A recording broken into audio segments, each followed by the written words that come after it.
镜头转来到国内，教育部最近几档除了伫高中以下推动本土语言的课程，嘛有幼稚园用浸水式教学教囡仔讲台语。亲像新北市的大馆非营利幼稚园，就打造母语的环境，囡仔早起小少们拢会晓讲牛早。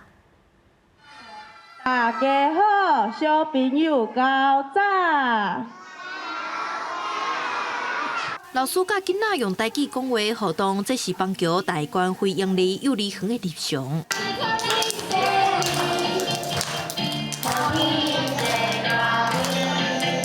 大关非营利幼儿园表示，因为看到真侪囡仔是阿公阿嬷接送，但囡仔煞袂晓会用台语沟通，所以自始当前就开始推动台语教育，用浸水式的方式，由主题活动、绘本甚至是教室，嘛都有一寡台文字，互囡仔伫生活中接听接讲，自然接触母语。我们就以生活经验为主，就是平时然后小孩都会讲到的，然后去做结合。我们学校其实也有走英容啦。 因为其实也是现在就是一个多语化哈，我们就会听到孩子在生活里面，他就会说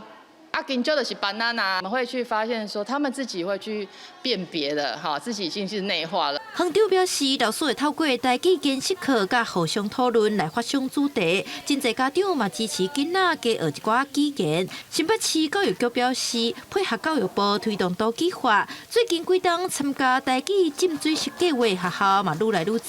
今年新北市内有28间，虽然伫都会区推展母语无介容易，嘛希望透过向下定根，继续传承。记者陈文正派文新北采访报道。